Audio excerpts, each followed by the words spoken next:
Republican leader. I ask consent that further proceedings on the quorum call be dispensed with. Without objection. The challenges facing America and our allies today are not on a la carte menu of projects we can address at our leisure. No, the most dangerous threats we face are all linked together. All linked together. Take it from the author of the last administration's national security strategy. Russia, Iran, and China, quote, see the U.S. as weak and in decline, and are willing to put aside their differences to collude against America's interests.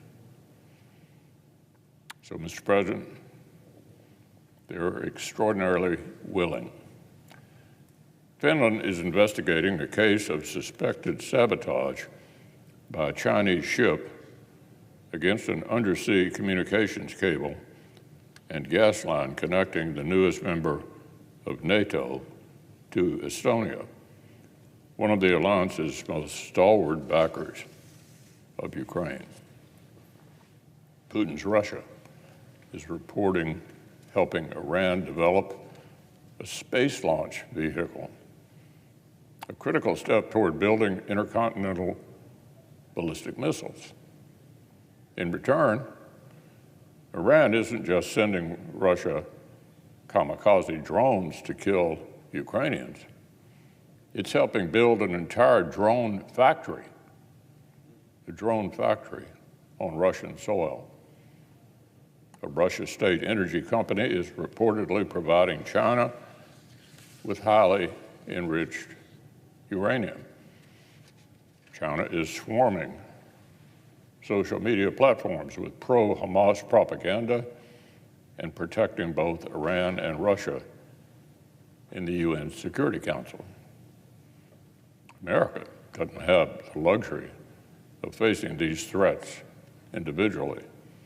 Our ability to contend with complex, simultaneous threats is exactly what our adversaries are testing. Russian war in Europe, Chinese aggression in Asia, Iran-backed terror in the Middle East, and a southern border that's dangerously lacking in credible enforcement. This is the reality we face right now.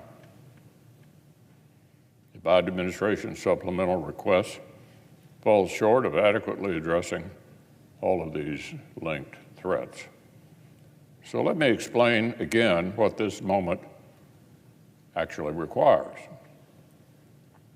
In Europe, the administration needs to provide a clear strategy for a Ukrainian victory. That means prioritizing the lethal military capabilities Ukraine needs right now. No more half measures, no more hesitation.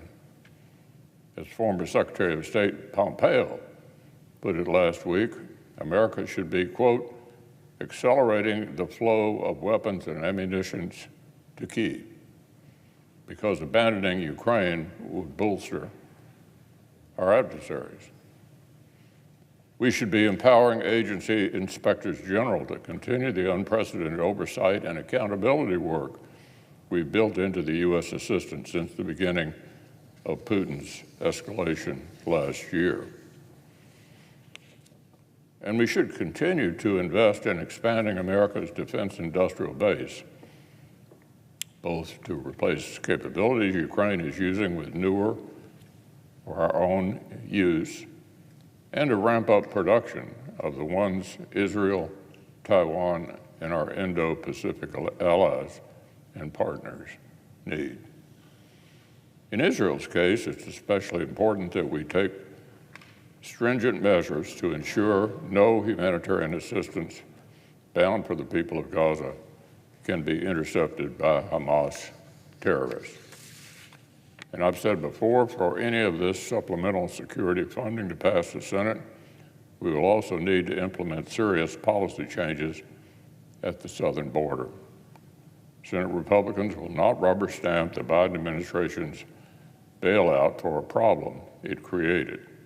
We're focused on policies to slow the flow of illegal migration and secure the border.